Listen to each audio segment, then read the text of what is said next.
வணக்கத்துடன் இது இன்பா டாக்ஸ்.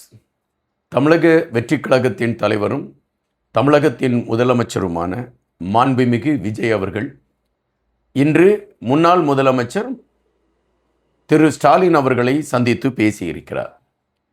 இந்த சந்திப்பு ஊடகங்கள் மத்தியில் பரபரப்பாக பேசப்பட்டு கொண்டிருக்கக்கூடிய அதே வேளையில் இந்த சந்திப்பின் பின்னணியில் இருக்கக்கூடிய அரசியல் சார்ந்த நகர்வுகள் என்ன என்பதை குறித்து நாம் பார்க்க வேண்டியதிருக்கிறது. காரணம், சமூக வலைதளங்களில் பதிவிட்டு கொண்டு இருக்கக்கூடிய ஒரு சாரார் இந்த சந்திப்பை முன்னிலைப்படுத்தி அவர்கள் பதிவிடக்கூடிய கருத்துகள் அல்லது இந்த சந்திப்பை அவர்கள் எந்த நோக்கத்தில் பார்க்கிறார்கள் என்பதை வைத்து பார்க்கின்ற பொழுது ஒரு அரசியல் சார்ந்த ஒரு பதிவைத்தான் அவர்கள் எடுத்து வைக்கிறார்கள். ஆனால் இந்த சந்திப்பு அரசியல் சார்ந்த சந்திப்பா அல்லது இந்த சந்திப்பின் பின்னணியில் வேறு ஏதாவது உள்நோக்கங்கள் இருக்கிறதா? இது சார்ந்த ஒரு தேடலைத்தான் நாம் இந்த காணொலியில் எடுக்க இருக்கிறோம். தமிழக வெற்றி கழகம் ஆரம்பிக்கப்பட்ட பொழுது, அது 2024ஆம் ஆண்டு பிப்ரவரி திங்கள் 2ஆம் தேதி அந்த கட்சி ஆரம்பிக்கப்படுகிறது. ஆரம்பிக்கப்பட்ட அந்த நிமிடத்திலிருந்து அந்த கட்சி ஆட்சி பீடத்தில் ஏறுகின்ற அந்த மே 5ஆம் தேதி வெற்றி பெற்று விட்டார்கள் என்கின்ற களம் வந்து மே 10ஆம் தேதி அவர்கள் ஆட்சி ஏறுகின்ற அந்த நிமிடம் வரை கடுமையான விமர்சனங்களை அந்த கட்சி சந்தித்து கொண்டிருந்தது. அந்த கட்சியில் இருக்கக்கூடிய ஒவ்வொரு தொண்டர்களிலிருந்து தலைவர்கள் வரை கடுமையான விமர்சனங்களை சந்தித்து கொண்டிருந்தார்கள் என்பதுதான் பதிவு. ஆனால் தாங்கள் எடுத்திருக்கக்கூடிய நோக்கம் என்ன, தங்களுடைய பாதை எதை நோக்கி பயணிக்கிறது, இந்த விடயத்தில் மிக தெளிவாக தமிழக வெற்றி கழகத்தை சார்ந்த தொண்டர்களும் தலைவரும் மிக தெளிவாக இருந்தார்கள் என்பதை நாம் பார்க்க முடிகின்றது. தங்கள் மீது விமர்சனம் வருகின்ற பொழுது அவர்கள் உணர்ச்சி வசப்பட்டு அந்த விமர்சனத்திற்கு எதிர் விமர்சனம் வைக்க வேண்டும் என்கின்ற நிலைப்பாட்டையோ அல்லது விமர்சித்து கொண்டிருக்கக்கூடிய தலைவரை ஒருமையில் பேச வேண்டும் என்கின்ற நிலைப்பாட்டையோ அந்த கட்சியை சார்ந்த நிர்வாகிகள் எடுக்கவில்லை. காரணம், அந்த கட்சியின் தலைவராக இருந்த விஜய் அவர்கள் தன்னுடைய நிர்வாகிகளுக்கு அவர் கொடுத்திருந்த மிகப்பெரிய கட்டளை ஒன்றிருந்தது. அந்த கட்டளை என்னவென்றால், ஒரு நாகரிகமான அரசியல் களத்தை நாம் எடுக்க வேண்டும், அதற்கு இந்த இளைஞர்களை தயார்படுத்த வேண்டும். எனவே நீங்கள் மேடையில் பேசுகின்ற பொழுது அல்லது உங்களுடைய கருத்துக்களை பதிவிடுகின்ற பொழுது அந்த கருத்துக்களை நீங்கள் நாகரிகமான முறையில் பதிவிட வேண்டும். இங்கு அரசியல் களத்தில் இருக்கக்கூடியவர்கள் உங்களை விட அறிவில் சிறந்தவர்களாக இருக்கலாம், ஆனால் அவர்கள் தமிழக வெற்றி கழகத்தை விமர்சித்து விட்டார்கள் என்கின்ற காரணத்தினால் அவர்கள் மீது நீங்கள் கடுமையான விமர்சனங்களை வைப்பது, ஒருமையில் பேசுவது என்பது தவிர்த்து விட வேண்டும். நம்மை பொறுத்த மட்டில் நாகரிகமான அரசியல் மட்டுமே எடுத்து வைக்க வேண்டும் என்கின்ற கருத்தை அவர் பதிவிட்டிருந்தார் அவருடைய நிர்வாகிகளுக்கு.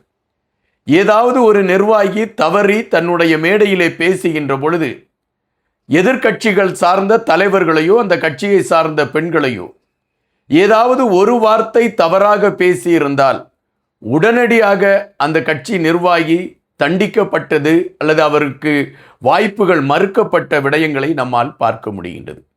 எனவே தமிழகத்தில் ஒரு நாகரிகமான அரசியல் கட்டி அமைக்கப்பட வேண்டும் என்கின்ற நிலைப்பாட்டில் தமிழக வெற்றி கழகத்தின் தலைவர் விஜய் அவர்கள் மிக தெளிவாக இருந்தார். அவர் மீது விமர்சனம் வந்த பொழுதும் அதிலிருந்து அவர் மாறவில்லை. தன்னை சார்ந்தவர்கள் மீது விமர்சனம் வந்த பொழுதும் அதிலிருந்து அவர் மாறவில்லை. தமிழக முதலமைச்சராக அவர் பதவியேற்றார்.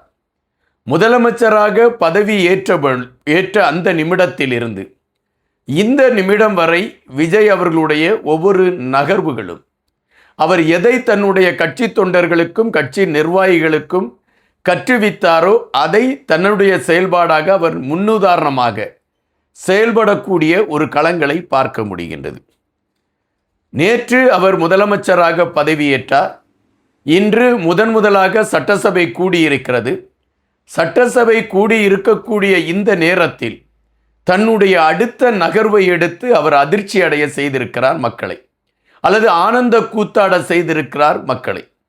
எப்பொழுதுமே தமிழக அரசியல் களத்தில் தன்னுடைய கட்சியை சார்ந்த ஒரு வீட்டில் திருமணம் நடைபெறுகிறது என்றால் எதிர்க்கட்சியை சார்ந்த தலைவரை அழைக்கக்கூடாது என்று தலைவர்கள் கட்டளையிட்டு இருக்கக்கூடிய காட்சிகளை நாம் முன்பு பார்த்திருக்கிறோம்.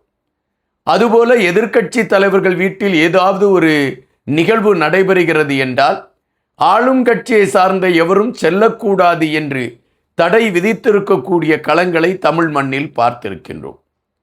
தொடர்ச்சியாக நாம் இவைகளை பார்க்கின்ற பொழுது ஒரு பண்பாட்டான அரசியலை 1967க்கு முன்பு அல்லது 69க்கு முன்பு இருந்தன என்பதைத்தான் நாம் இங்கு பதிவு செய்ய வேண்டியதாக இருக்கின்றது. 1967ஆம் ஆண்டு திராவிட முன்னேற்றக் கழகம் ஆட்சியை பிடிக்கிறது.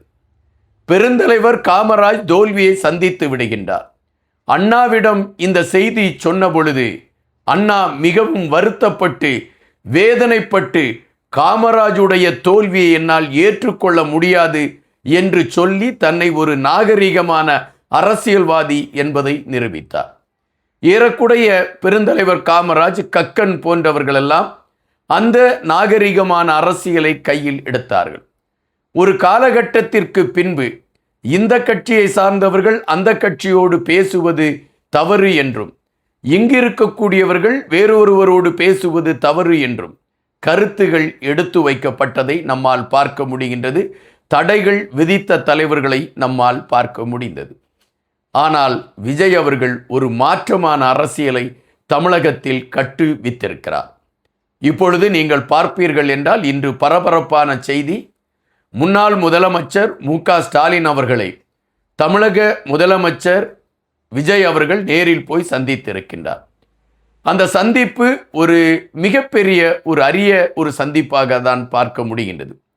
இருவருமே நாகரிகத்தை கடைபிடித்திருக்கின்றார்கள்.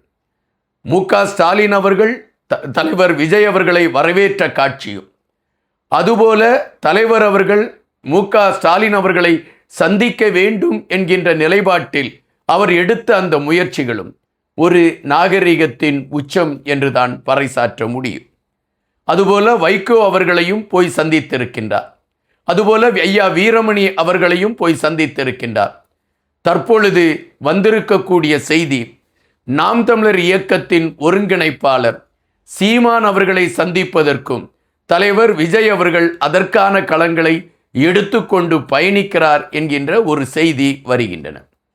நாம் தமிழர் இயக்கத்தின் சாட்டை துரைமுருகன் அவர்கள் விஜய் அவர்களை, அதாவது தமிழக முதலமைச்சர் மாண்புமிகு விஜய் அவர்களை எவ்வளவு இழிவாக விமர்சித்திருந்தார் என்பதை கடந்த கால காணொளிகளை எடுத்து வைத்து பார்த்தால் உங்களுக்கு தெரியும். நம்மை போன்ற ஒருவராக இருந்தால் அந்த கட்சி சார்ந்த எவரையுமே சந்திக்க கூடாது என்றுதான் நாம் நினைப்போம். ஆனால் தலைவர் விஜய் அவர்கள் மன்னிப்போம் மறப்போம் என்கின்ற சித்தாந்தத்தை கையில் எடுத்துக்கொண்டு இப்பொழுது நாம் தமிழர் இயக்கத்தின் ஒருங்கிணைப்பாளரை சந்திப்பதற்காக செல்வதற்கு அவர் தயாராகிவிட்டார் என்கின்ற செய்தி வருகின்ற பொழுது தமிழக வெற்றி கழகத்தில் சார்ந்திருக்கக்கூடிய ஒவ்வொரு தொண்டர்களும் இப்பொழுது தங்களை பெருமைப்பட பார்த்து கொண்டிருக்கின்றார்கள். இந்த இளைய சமுதாயம் இப்பொழுது அதை பெருமையாக பார்க்கிறது. இப்படி ஒரு தலைவரைத்தான் நாங்கள் தேடிக்கொண்டு இருந்தோம் என்று. இப்பொழுது விஜய் அவர்கள் மக்கள் மனதில் உயர்ந்து அவர் ஆட்சியை பிடித்தார். இன்று எதிர்க்கட்சிகள் மனதில் அவர் உயர்ந்து ஒரு ஒப்பற்ற முதலமைச்சராக செயல்படுவார் என்கின்ற நம்பிக்கையை விதைத்திருக்கிறார். இந்த மாற்றத்திற்கான அரசியல் களம் தமிழக அரசியல் களத்தில் புதிது என்றால் கூட அந்த புதிதிற்கு விதையிட்டிருக்கக்கூடிய விஜய் அவர்கள் வாழ்த்துக்கு உரியவர், பாராட்டுக்கு உரியவர் என்பதாகத்தான் நம்மால் கணிக்க முடிகின்றது. காத்திருப்போம். இன்னும் பல செய்திகளோடு உங்களை சந்திக்கின்றேன். நன்றியுடன் இன்பா.